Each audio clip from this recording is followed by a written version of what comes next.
Hello, this is Carmen Coffee of iCandy456.com.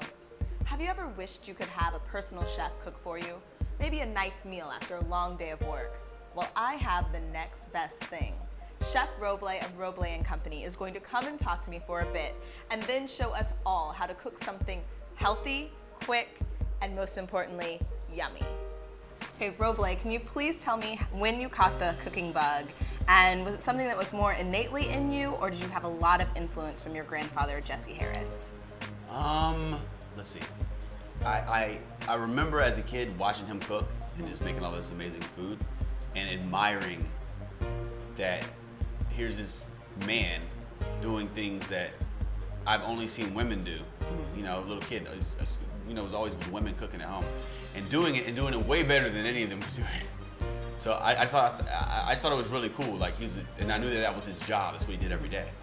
And yeah, I mean, I guess that kind of started it. He didn't make me want to cook. He made me appreciate food. Okay.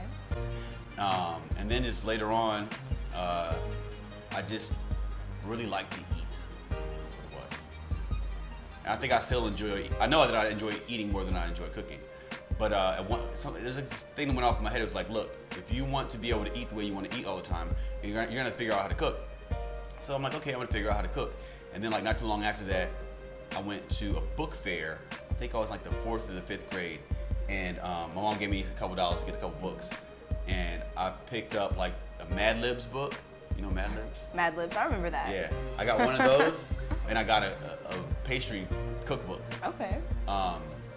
It was just like really simple American pastries, brownies, blondies, peanut butter cookies, chocolate chip cookies, pound cakes, German chocolate cakes. I don't even know if that's even German, but anyways, I got that book and I kept trying this. That's when I started cooking. Okay. And I'll try to make these brownies in the 4th grade. over and over. And I kept failing at these brownies and failing and failing and failing. And now looking back, I know that I kept failing because I was using like this old chocolate that my mom had sitting in the fridge forever. And it probably was a bad recipe, but some of the other stuff was really good. And that's what got me started. Okay. Well, fabulous. Were you trying to impress anyone in the 4th grade when you were making this? Not at all. I was really trying to figure it out for myself. But then eventually, I kind of transitioned over into doing savory things. Okay. I started out with breakfast food, egg sandwiches. I'm the master of the egg sandwich. Okay. I've made more egg sandwiches than probably anything else. Now you're in New York, so you know the egg sandwich. That's high up there on the breakfast list. All those delis and stuff you go to, I will destroy those guys. Okay. Am I gonna Not see a even deli close. stand, like a Roble egg Maybe. sandwich deli stand in the future? Maybe. Because I will be that like every morning. It could happen. I have some other plans first. You'll probably see a taco stand first. It's gonna be called Flaco's Tacos. I love tacos. You know what Flaco means in Spanish? I do not. It means skinny. Like they call me Flaco because I'm skinny. Okay. So it's gonna be called Flaco's Tacos. Love it. Okay, but what's the word I'm looking for? You digress. I digress. Maybe you can Flacco's tacos and then have the egg sandwich on the side We could do both. for late night. It could be, yeah. It could be breakfast. Wait, sandwiches hold on. I think we in have the like morning, something going on. And then But tacos late all night. day, and then late night tacos again. And then- late night breakfast sandwiches and tacos. People getting out the club Right in front of 4040 all day. all day early. Okay, We're gonna talk about that after this. I exactly. think we have something here. But Both of us will be there like, please feed me. Yeah, so I would do that. I'll make breakfast sandwiches, and then I was like the only boy there's like 5 girls. I was the only boy, and I was the only one that could cook. Wow. All my sisters. So I was able to leverage that into getting some of my chores done and things like that. So like now I'm a professional chef now because I'm using food to gain something, not having to do the dishes or whatever, you know. So I started doing that, and I really started getting into it, and then I started messing around with like pasta. I remember like spaghetti bolognese, you know, classic dish across the world. Meatloaf. By the time I was 12, I was like making like pretty decent meals for my whole family, and we were like all together we're like 10 deep. Wow. So yeah.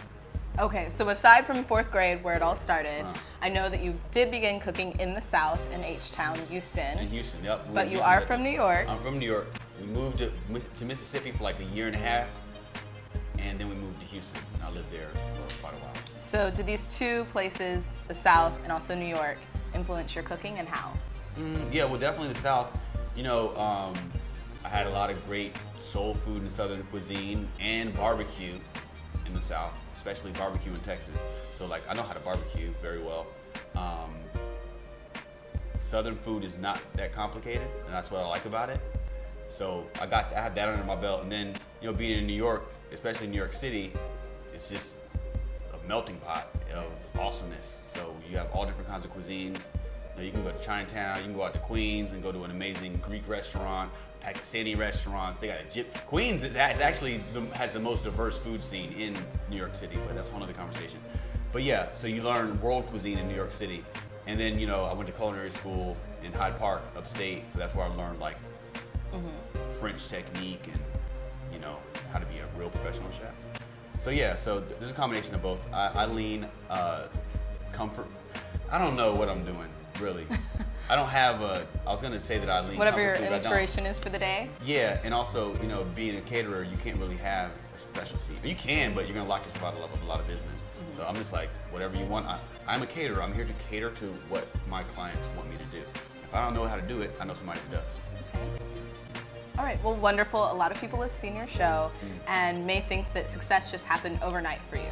Can you kind of take me from, we've already talked about 4th grade, kind of into being 12 and then going to culinary school, but what else has happened in your journey to getting you to reach your dreams, and are there any influential people who've helped you along the way? Okay, yes, and yes. I went to culinary school, I didn't finish, it was too expensive. Came down to New York City, got my ass kicked all over the place. I worked in some really tough kitchens under some really talented people. The person that I can say helped me the most is the chef's name is Chris Santos. He is an amazing chef. He pulled me from a place that I was working at. He came as an interim chef, and I really liked his style. He liked my style. We just hit it off, and he said, "I want to come back for you, so be ready." And like 2 months later, he called me up. I got a job for you. Put in your 2 weeks' notice. I'm like, "Yes, chef." So I knew that I was done learning there, and this guy was amazing. He's still amazing. So opened up some restaurants with him. I've done consulting with him, all kinds of stuff. I've cooked for him at fight parties. He loves boxing, so I've catered boxing parties for him. But he's a chef owner of the Stanton Social, which is an amazing restaurant Lower East Side. I think they just finished. I think they're at 7 years now. And Beauty in Essex, which is an amazing restaurant. Top, I think in USA Today recently they said it was like one of the top 2 out of 10. It was in the top 2 most desired or desirable or coveted tables in America. Wow. It's a sick restaurant, great food. I helped him open that up, helped him open up Mexican Sandwich Company, a bunch of places. But he taught me everything I know, pretty much. Okay. And he also connected me with some other people that put me in a place to where I can get attention.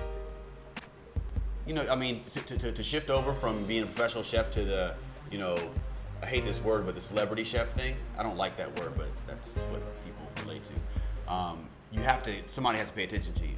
So he hooked me up with these guys. Another guy that helped me, his name's Noah Tepperberg. He is he's the king of the world of nightlife, period. He runs New York, they run Vegas, they got spots all over the place. They be in, what's that island off the coast of Spain, Ibiza, they'll be everywhere. They just opened up a new mega club in Sydney, Australia, these guys, right? So I opened up a place in New York for them called Avenue. It's a gastro club. Right. So it started out as dinner, but then the next thing you know, you're in a club and like nothing but celebrities come through. Jack Nicholson, Britney Spears, Rihanna, you name it, Jay-Z, everybody. I did it. I remember one day I had Kanye in the area, the top area. Johnny Depp was right there. Johnny Depp doesn't even go out to clubs. He doesn't go to clubs. You know what I'm saying? He was there and he ate. He spent mad money. And he tipped the girls like ridiculous amounts of money. It was but once you start having people like that as your clientele, then Page 6 is gonna pay attention to you and blogs and stuff like that, and that's how it happened.